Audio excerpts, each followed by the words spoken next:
I have not ever really wanted to do or be anything else. It's kind of always been just music for me. I don't know, I think it's literally just in my head, it's the only option. You know? My band is called Pity and the Fools. It is a play on the term I pity the fool, obviously. We actually have an album finished.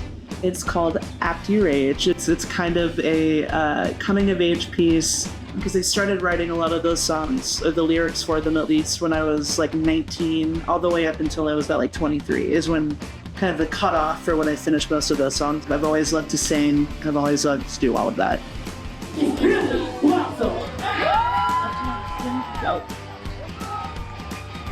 I first started performing as a drag queen and I was like freshly 18.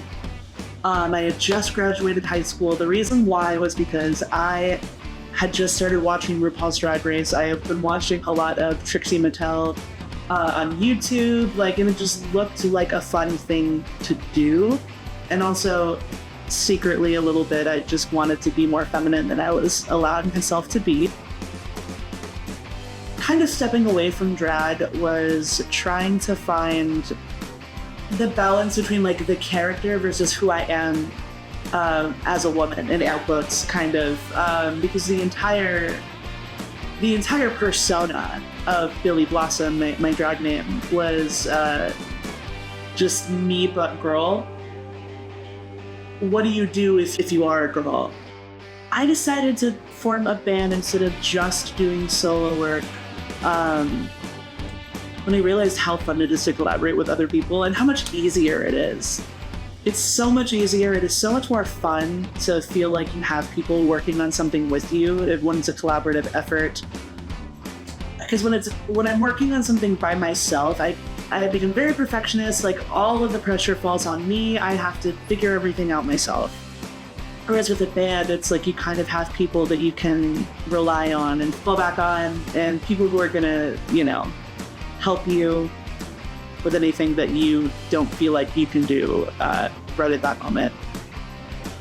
I feel a lot more myself. I'm not feeling like anything that I write is too feminine, too girly, I don't feel that way anymore.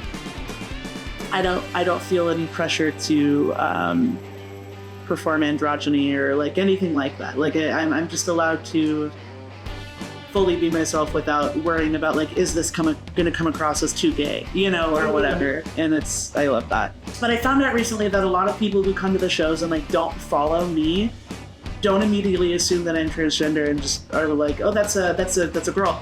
And I love that. I love that so much. Passability is not something that is particularly important to me, but I will say that it feels very nice when it does happen. I consider myself very lucky to be relatively passable, if that makes sense. I would tell other Midwestern alternative queer people who want to get into music that honestly your queerness and the things that make you are going to be your superpower. Because especially for me, I found out that when people find out that I am a trans woman, they're like, whoa, that's so cool. Wow, we need more transgender front women in bands. We need more front women in bands, period. The things that make you unique are the things that make you stand out from everybody else, and that's going to end up inevitably being your superpower.